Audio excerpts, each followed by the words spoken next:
प्यारे बच्चों, आज हम अर्थशास्त्र विषय का पहला टॉपिक जो है वो शुरू कर रहे हैं। और प्रथम जो टॉपिक है हमारा वह है कि व्हाट इज़ इकोनॉमिक्स, अर्थशास्त्र क्या है। बड़ी सिंपल सी बात है कि अर्थशास्त्र दो शब्दों के मेल से बना है, अर्थ प्लस शास्त्र। अर्थ का मीनिंग होता है धन, शास्त्र का मीनिंग है ग्रंथ, किताब। यानी अर्थशास्त्र वह ग्रंथ है, वह किताब है जिसमें धन का अध्ययन किया जाता है।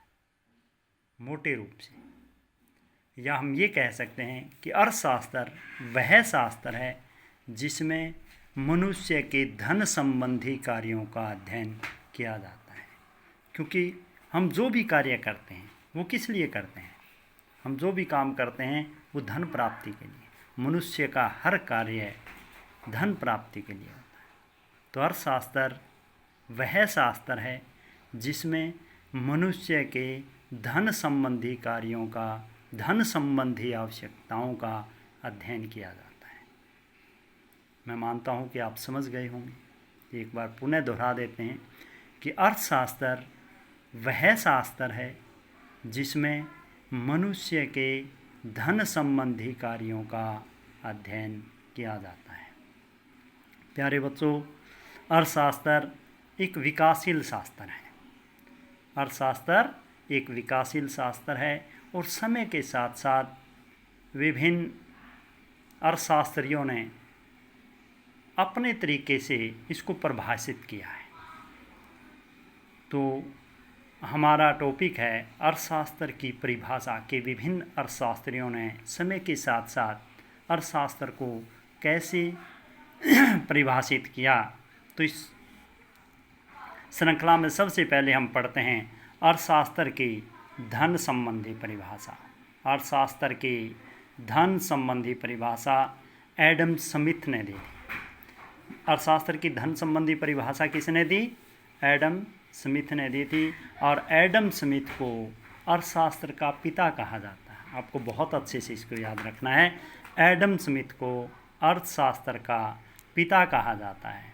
और एडम स्मिथ ने 1776 में अपनी किताब एक उन्होंने प्रकाशित की थी जिसका नाम है an inquiry into the nature and causes of wealth of nations. संक्षिप्त रूप में हम इसे वेल्थ ऑफ नेशंस कहते हैं। तो उन्होंने अपनी किताब में लिखा था कि धन क्या है। अर्थशास्त्र उन्होंने लिखा था कि अर्थशास्त्र में धन का अध्ययन किया जाता है कि धन क्या है, धन कैसे कमाया जाता है, धन कहाँ से आएगा, उपभोग और निवेश पर धन कैसे खर्च किया जाएगा। उन्होंने धन, इसलिए उनकी परिभाषा को धन संबंधी परिभाषा कहा जाता है। और इस बात के लिए उनकी आलोचना भी की गई। बहुत से अर्थशास्त्रियों ने उनकी क्लाइस है, मॉरिस है, उन अर्थशास्त्रियों ने उनकी अर्थशास्त्र को दुखदायी विज्ञान कह करके उनकी बात की आलोचना की गई कि एडम स्मिथ ने अर्थशास्त्र को केवल धन का शास्त्र बना करके रख दिया है, इसमें मनुष्य के कल्याण की कहीं कोई जिक्र नहीं किया गया है। दूसरी परिभाषा है भौतिक कल्याण संबंधी परिभाषा। भौतिक कल्याण संबंधी परिभाषा डॉक्टर मार्शल ने दी। डॉक्टर मार्शल ने 1890 में प्रकाशित अपनी पुस्तक प्रिंसिपल्स ऑफ इकोनॉमिक्स अर्थशास्त्र के सिद्धांत, इस किताब में लिखा कि अर्थशास्त्र जीवन के साधारण व्यवसाय के संबंध में मानव जाति का अध्ययन है। इसका संबंध कल्याण प्रदान करने वाले भौतिक पदार्थों की प्राप्ति एवं उनके उपयोग से है। तो डॉक्टर मार्शल ने मोटे तौर पर मैं ये कहूँ तो मनुष्य के कल्याण का अध्ययन किया अपनी किताब में। और इसी बात के लिए उनकी आलोचना भी की गई कि डॉक्टर मार्शल ने जो है वो समाज में रहने वाले पूरी मानव जाति को शामिल किया है। हालांकि समाज में ऐसे बहुत से लोग हैं जो कोई कार्य नहीं करते हैं, जो समाज से बाहर रहते हैं, साधु संत लोग जो समाज हमारे इसके अंदर शामिल नहीं रहते हैं, उनको भी उन्होंने शामिल कर लिया है। इसके लिए इनके विचारधारा की आलोचना की गई। तीसरी परिभाषा है दुर्लभता संबंधी परिभाषा। दुर्लभता संबंधी परिभाषा रॉबिन्स ने दी थी 1932 में। उनकी एक पुस्तक छपी थी, an essay on the nature and significance of economics science. ये 1932 में छपी थी। इस किताब में रॉबिन्स ने लिखा था, अर्थशास्त्र वह विज्ञान है जो विभिन्न उपयोगों वाले सीमित साधनों एवं उद्देश्यों से संबंध रखने वाले मानवीय व्यवहार का अध्ययन करता है। अर्थात रॉबिन्स ने कहा कि अर्थशास्त्र दुर्लभता का शास्त्र है। जहाँ दुर्लभता होगी, स्केर्सिटी होगी, क्योंकि मनुष्य की आवश्यकताएं असीमित हैं और उन आवश्यकताओं को पूरा करने वाले साधन सीमित हैं।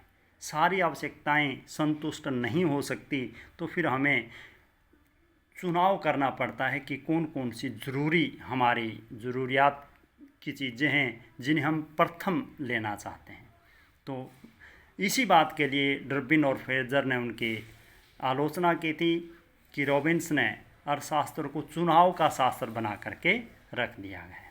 चौथी परिभाषा है विकास केंद्रित परिभाषा।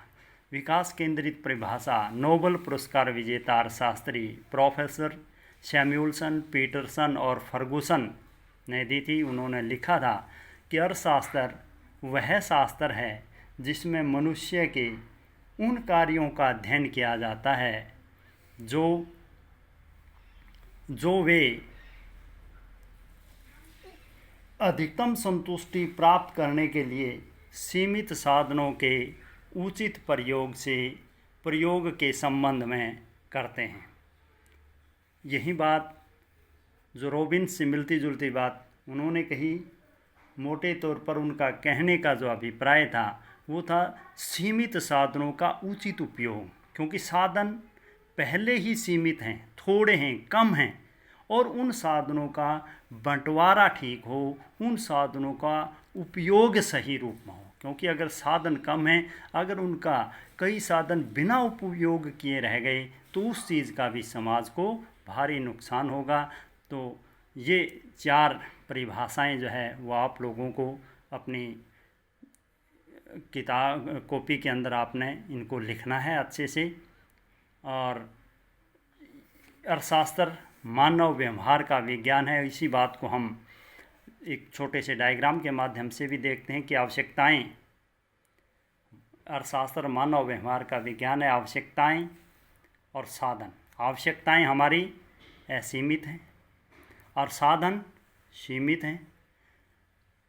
तो जब आवश्यकताएं बहुत ज़्यादा हैं और एक आवश्यकता संतुष्ट हो जाती है तो दूसरी आवश्यकता पैदा हो जाती है, लेकिन उन आवश्यकताओं को पूरा करने वाले साधन सीमित हैं। तो इसलिए हमें फिर चुनाव करना पड़ता है कि कौन सी आवश्यकताएं हमारे लिए ज़्यादा महत्व रखती हैं, कौन सी चीज़ें हमारे लिए ज़्यादा महत्व रखती हैं, ताकि उनको हम पहले लें और बाकी को छोड़ सकें। तो प्यारे बच्चों, आज के लिए आपका यही होमवर्क है, गृह कार्य आपका यही है कि इनको आप अपनी कॉपी में, नोटबुक के अंदर जो है वो अपनी एक अच्छा सा कॉपी लगाएं। नोटबुक के अंदर जो है इनको उतार करके, और उतारने के साथ साथ आप इनको याद भी करोगे। ठीक है, ओके, थैंक्स।